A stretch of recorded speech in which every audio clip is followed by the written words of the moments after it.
تو آپ یہاں سے جو گاندربل تک پہنچے کیا خیالات ہے کیا دیکھا تو آپ نے نوٹ کرنا ہے. پھر وہاں سے سری نگر پہنچ گئے نوٹ کیا. اگر آپ سوچو کہ میں شام کو بیٹھ کے سب کو لکھوں گا کچھ نہیں ہوگا. یہ ڈائری بیاض کہتے ہیں شاعری. اگر شعر اچھا شعر کب ہوتا ہے؟ یہ شعر جو ہوتا ہے یہ کبھی بھی کسی وقت بھی اترتا ہے. جیسے میں نے کہا نا انور مسعود لکھتے ہیں کہ 10 سال لگے. میں ٹیچر تھا اسکول میں ٹیچر تھا وہاں پہ ایک نظم لکھنی تھی. آپ نے سنی ہوگی یوٹیوب پہ. اکرم تے بشیر. ہاں 10 سال لگے. اکرم اور بشیرہ وہ جو تھے وہ 2 طالب علم تھے. اب بشیرے کو وہ مارنے لگا تو لیٹ کیوں اسکول آیا. منشی کہتے ہیں پنجابی میں استاد کو. آج ہم استاد کہتے ہیں اس کو منشی کہتے ہیں. اور بشیرہ تو لیٹ کیوں آیا. جناب اکرم نے اندھیر پایا. اندھیر کیا پایا کہ وہ اپنی ماں کو مارتا ہے. یوٹیوب پہ دیکھنا.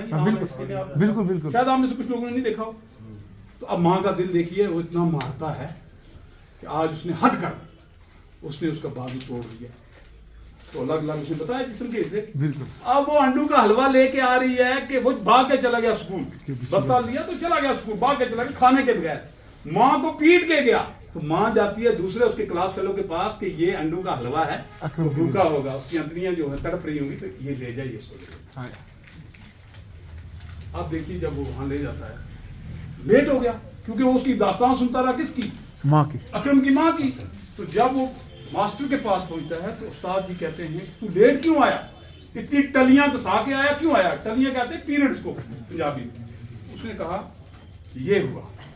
اکرم نے یہ کیا. اس کی والدہ آئی تو اس نے یہ بتایا. اس نے وہ نظم وہ کہتا ہے وہ استاد میں خود تھا. وہ منشی میں خود تھا اسکول میں جو واقع ہوا. تو یہ نظم میں نے لکھنی تھی 10 سال سوچتا تھا کیونکہ یہ واقعہ لکھا ہوا تھا. اگر وہ ڈائری میں لکھا ہوا نہ ہوتا تو وہ نہ لکھ پاتا. بالکل. اس لیے جب بھی کوئی آپ اس میں انہوں نے ماں کی شان کی طرف ایک دیا کہ ماں کی شان کیا ہوتی ہے ماں کا درد کیا ہوتا ہے. وہ ایک چیز اس نے منظر عام پر لائی.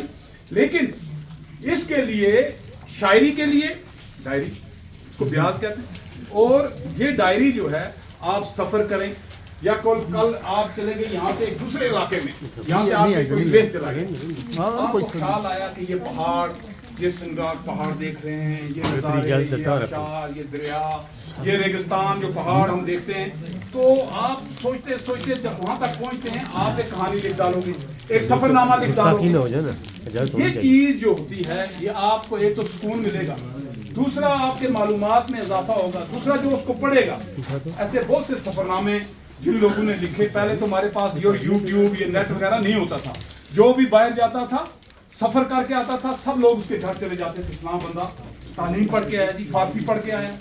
فلاں بندہ سنسکرت پڑھ کے آیا. فلاں بندہ جی ڈاکٹری کورس کر کے آیا لا کر کے آیا. تو لوگ اس کے گھر جاتے تھے. یا کوئی حج کر کے جاتا تھا 20 لوگ جو ہمارے بزرگوار ہوتے تھے 20 لوگ جاتے تھے اس کو ملنے. ہاں جی آپ گئے جہاز پہ کیسے بیٹھے سمندر میں کیسے گئے. تو یہ ساری چیزیں جو ہیں وہ بندہ سناتا تھا. جب سفر نامے لکھے گئے بہت سے لوگوں نے اگر سفر نامے پڑھے جیسے سفر نامہ جاپان چلو مجتبہ حسین حیدرآباد کے انہوں نے لکھا. تو وہ سفر نامہ ایسا تھا کہ جب جاپان کی اسے کیفیت لکھی کہ وہاں کے لوگ کتنے ایماندار ہیں. 120 سال عمر چھت پہ کل ٹھونس رہا ہے. ایمانداری کا کیا تقاضا کہ کبھی جھوٹ نہیں بولنا کبھی چوری نہیں کرنی.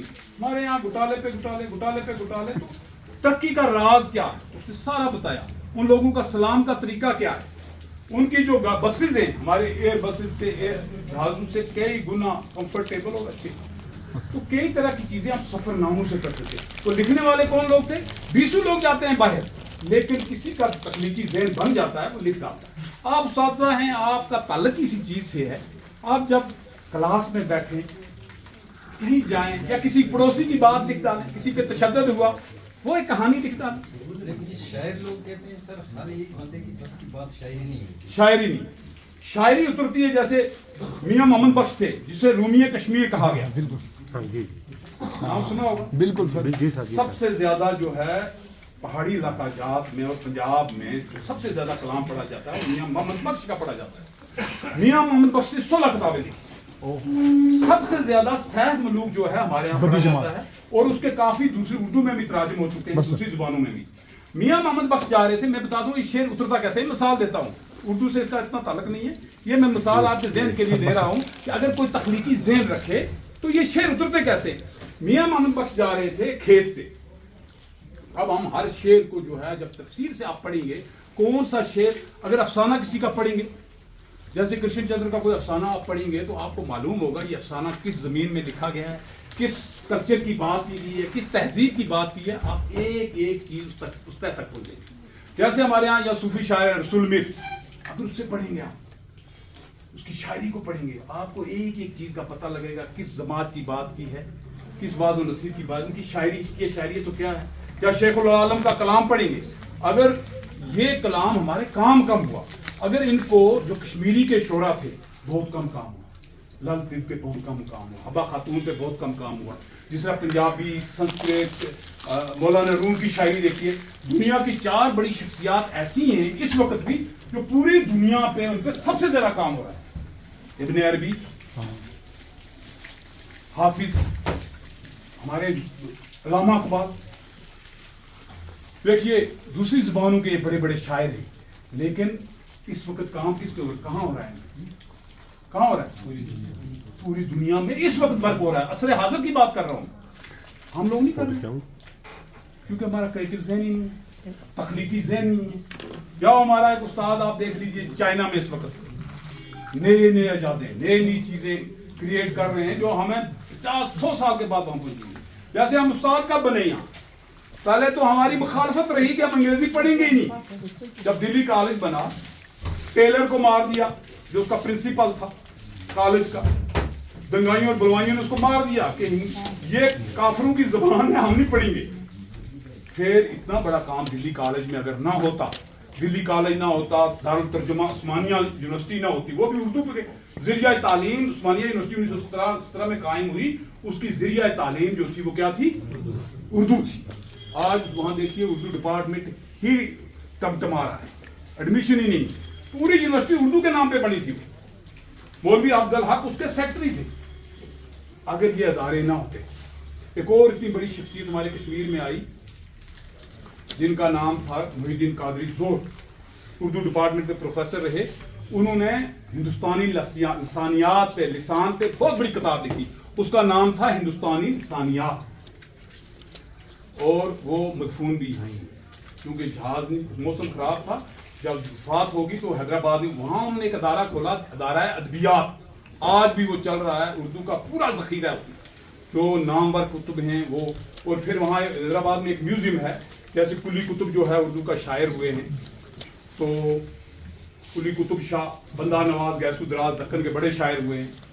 تو ان کے ہاتھ کے لکھے ہوئے نسخے آج بھی جو سلار میوزیم ہے حیدرآباد میں اس میں محفوظ ہے. تو لیکن پڑھنے والا کوئی نہیں. اتنی بڑی بڑی لائبریریاں ہیں, دیمک چاٹ رہی ہے, کوئی کتاب پڑھنے والا نہیں. ایون کہ اساتذہ بھی آپ پڑھا رہے ہیں, بس نیٹ دیکھا, اس پہ چیٹ جی پی ٹی آ گیا اور اس سے ایسے آ گئے ہیں, بس کلک کیا, آنسر کا جواب, سوال. کتاب پڑھنے کا کلچر ہی ختم ہو چکا ہے.